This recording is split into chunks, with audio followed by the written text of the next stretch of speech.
Welcome back to a Numbers on the Board YouTube exclusive. Today we're going to talk about some of the most unique players in NBA history. Who y'all got?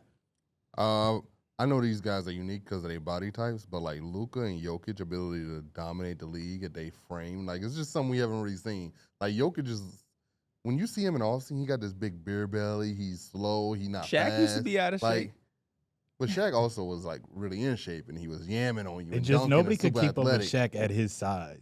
Like, he Jokic was barely just jump crazy. off the ground at 2 inches, but you can't guard him. Like there's nothing you can do to stop him. Luka's not. You're not gonna speed him up. You're not gonna slow him down. He's gonna move at his own pace. He's not lightning fast.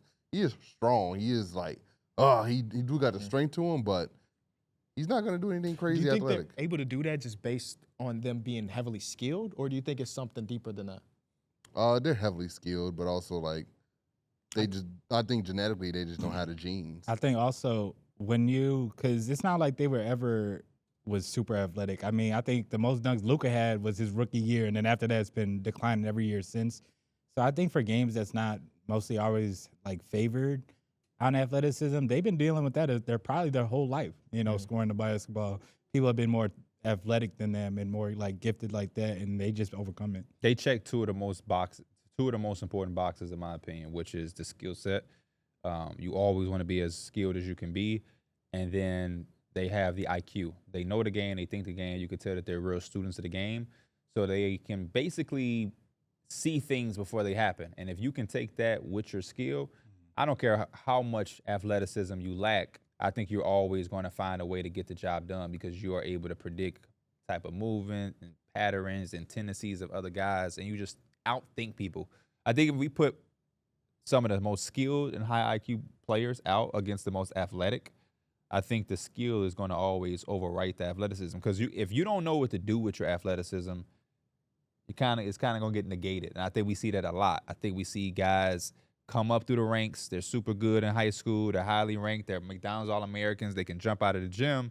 And then you get to the NBA where everybody's strong, everybody's 6'8", everybody can jump out of the gym. And now you need that skill and IQ to separate yourself. And if you don't have it, you'll kind of find your way out of the league. So I think that's a good point that you brought up. Unique. There are so many different ways to go about this. A lot of guys pop in my mind. I think Draymond Green's skill set is super unique. I think Rajon Rondo for a point guard in his era was extremely unique without having that typical jump shot, whether it's the mid-range or the This three. is a little bit more of an area, but Big hands. Russell Westbrook's rebounding at a point guard, I feel like was always a unique thing about him. And there was the talk to Don't like sleep on Jason Kidd. Steven Adams letting him get the rebounds, but like Yeah, I remember that. it was an actual thing that like when Russell gets the rebound, everybody's gone. Yep. We're gone because we could be the fastest team like this way. Yeah, they were literally a much better team when he was getting triple double. Like if he got a triple double, they was almost guaranteed to win that game. It's I remember that stat, yeah. when I think about this, I'm like, okay, have we ever seen a player just like this before? And the obvious answer is like LeBron is the most unique player in history. Even Kevin Durant, 7-footer ratchet. Like, but also Dennis Rodman got both on and off the court. If you think about uniqueness, Yeah. He might have the best motor in the history of basketball.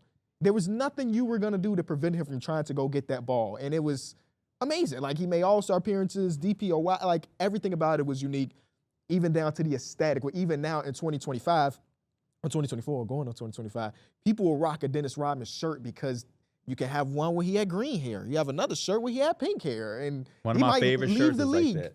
to go to Vegas for a week. and Jeremy say, "I'll be back." Sohan tried to come in and do Yeah, that with his hair.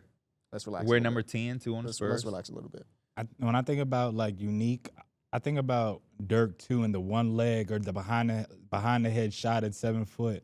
He was really just like, I feel like one of the more modern bigs that could just shoot the ball, and he was one of the best shooters in the league.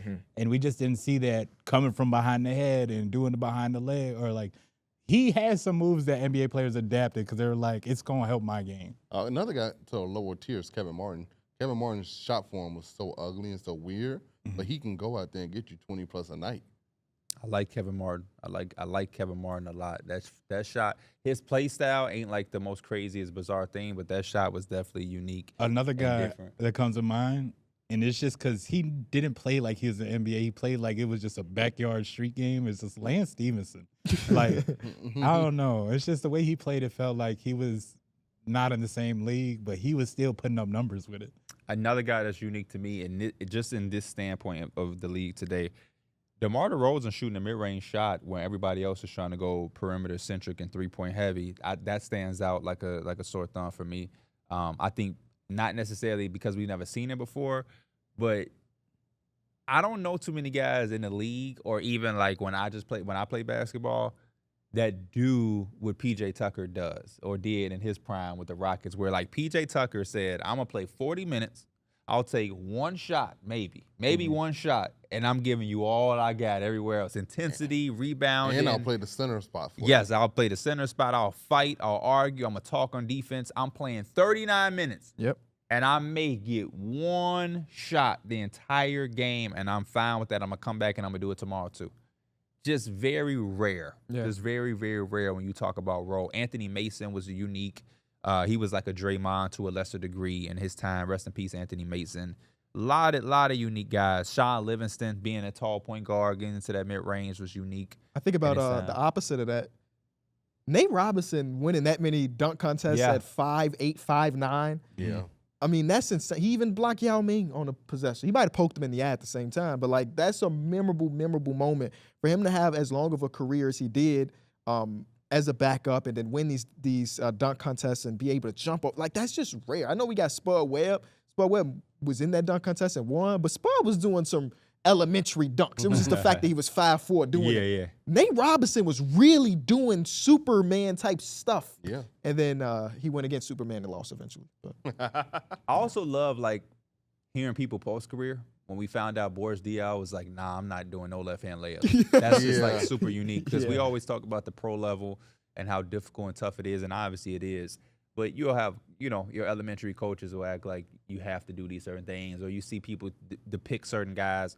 Man, he only goes right, but it's like, or he only goes left. But it's like, if nobody can stop it, why would I ever make it more harder for myself? The game is to make the game as easy as possible for myself. So if I go right every time and y'all can't stop it, I'm going to continue to go right. You're not going to sit up here and act like I'm, you know what I'm saying? When James Harden was only going to his left, it's like, so?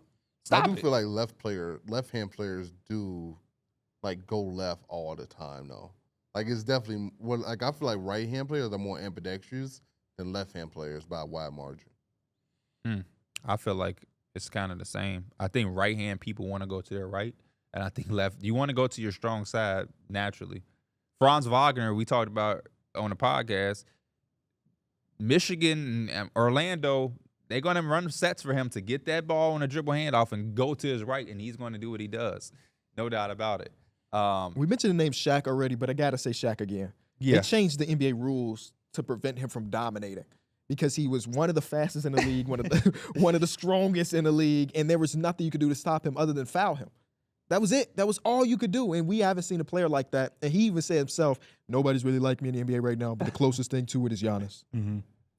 That's really fair, bro. That's really fair. I also love possible to stop him. For current day, Bruce Brown is like a 6'4" power forward. Josh Hart. Dunker spot, yeah. Josh Hart is a good one. Yeah, those guys are just like mini power forwards. There's no loose ball that Josh Hart is not going to get. Just won't do it. Inverted basketball we heading to, where we got 6'3" guys being power forwards, and we got 6'9", 6'10" guys. But let me bring the ball up. Right. Let me be point guard, coach.